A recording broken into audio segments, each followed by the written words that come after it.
Reunimos-nos para celebrar a Eucaristia, tendo especialmente presente as pessoas que foram vítimas de abusos sexuais, de poder e de consciência na nossa Igreja. Reconhecemos e apresentamos a cada um e a cada uma daqueles e daquelas que sofreram estes abusos em ambiente eclesial um profundo, sincero e humilde pedido de perdão.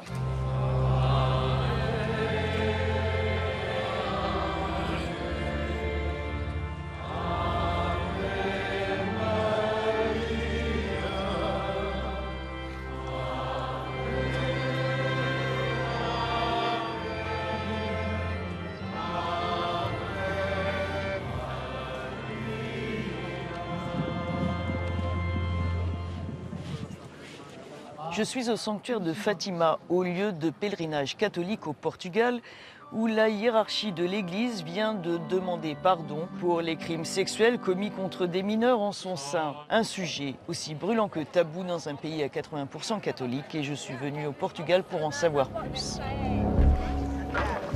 La demande de pardon organisée le 20 avril dernier à Fatima succédait au rapport publié 2 mois plus tôt par une commission d'enquête indépendante désignée par la Conférence des évêques portugais. L'enquête estimait le nombre de victimes à près de 5000 depuis 1950, un chiffre sous-évalué selon les experts de la commission. À l'issue de la messe de pardon, le président de la conférence épiscopale confirmait la création d'un organisme de soutien aux victimes et de possibles compensations financières.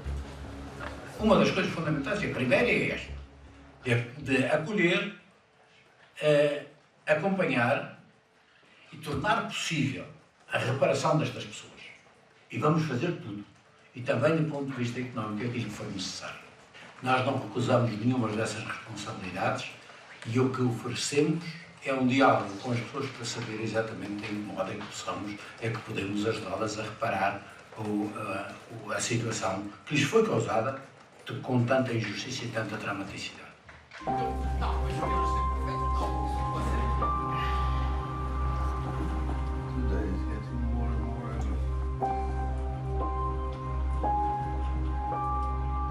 Isto é uma carta amorosa da minha filha mais velha, depois de ver publicada uma entrevista em 2002, e diz assim: provavelmente já conhecia os pormenores todos desta história infeliz de um miúdo, como tantos outros, vítima da mais cruel violação da pessoa em que se vai tornar, dono de uma coragem maior do que qualquer injustificação da vergonha sua, concretizada na denúncia tão urgente como este elogio que te faço, teres enfrentado o mundo, olhos nos olhos, partilhando a tua história mais infeliz. É bonita, não é? Antonio, 70 ans, est parmi ceux qui ont témoigné pour la commission d'enquête. Abusé dans des institutions religieuses entre l'âge de 10 et 12 ans, il est l'un des rares à oser en parler publiquement au Portugal. Membre d'une association de victimes de pédophilie dans l'Église, il veut aider celles et ceux qui ne sont pas parvenus à briser le silence. No seminário foi responsável pela camarata onde eu dormia um tal Padre Carlos, que à noite iam à minha cama para me apalpar, para me tocar, com o pretexto de querer saber se eu tinha pecado contra a castidade sozinho. Gostava de me beijar com a língua boca adentro e chegou a dizer-me uma vez: vamos lá acabar com a marmelada que está na hora da oração.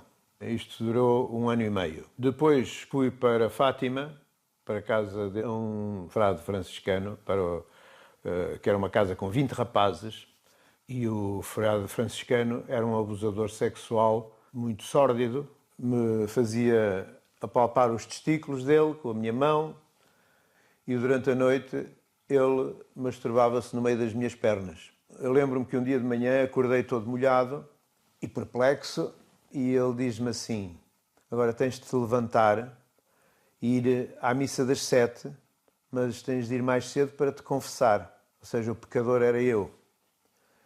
E isto é o que fazem os pedófilos, é encher-nos de culpa. Eu durante 10 anos nunca falei do assunto. E hoje falo disto com toda a tranquilidade, em qualquer fórum, e faço questão de o fazer por uma questão de denúncia, porque a hipocrisia na Igreja Católica é muito grande.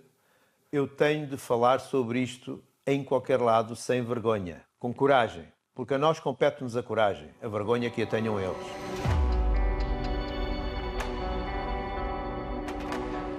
Depuis la publication du rapport de la commission d'enquête en février dernier, plusieurs membres du clergé soupçonnés d'abus sexuels sur mineurs font l'objet d'enquêtes et ont été temporairement démis de leurs fonctions. Ce qui n'est pas du goût des milieux les plus traditionnalistes du pays. La suspension du prêtre de cette église de la capitale a suscité l'indignation d'anciens paroissiens, dont cet avocat qui conteste la méthode de la commission d'enquête.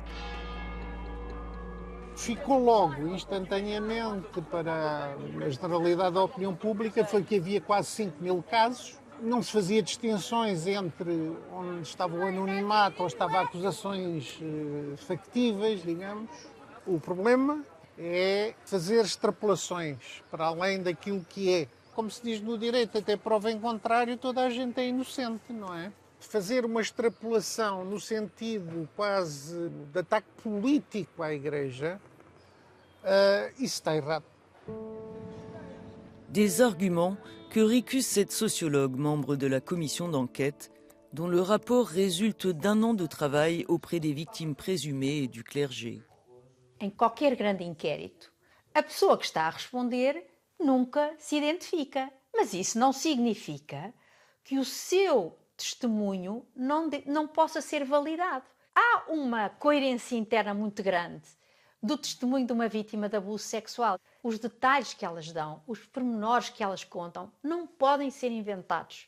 Se eram crimes que ainda não tinham prescrito, nós sentimos a obrigação cívica de passar essa informação anonimizada sempre ao Ministério Público. Para a Conferência Episcopal seguiram todos os nomes que constavam na nossa base de dados. Se houve acusação, se houve suspensões, se houve nomes que circularam, foi ou por iniciativa dos próprios alegados abusadores ou por decisão das estruturas da Igreja. Également au nombre des témoins de la commission d'enquête, Philippa a été violée par un prêtre à l'âge de 17 ans pendant la confession lorsqu'elle était en formation monastique. C'était il y a 25 ans, un acte qui, dit-elle, l'a détruite. La jeune femme a fondé une association pour aider d'autres victimes à libérer leurs paroles. Rares sont ceux qui osent témoigner. Deixei de confiar nas pessoas, de ter autoestima, autoconfiança. E eu tinha medo porque o padre disse que se eu contasse a alguém, as coisas não iriam correr bem, porque toda a gente ia acreditar no padre e não numa jovem. Durante 10 anos eu fui irmã, mas depois tive que tomar a decisão de sair porque não aguentava mais viver num ambiente rodeado de padres e sempre escondi o meu segredo. Há 3 anos é que decidi falar pela primeira vez e foi aí que começou todo o processo de denúncia. Na igreja, eu denunciei para prevenir que outros abusos pudesse haver da parte desse padre, porque ele ainda é vivo e ainda está no ativo.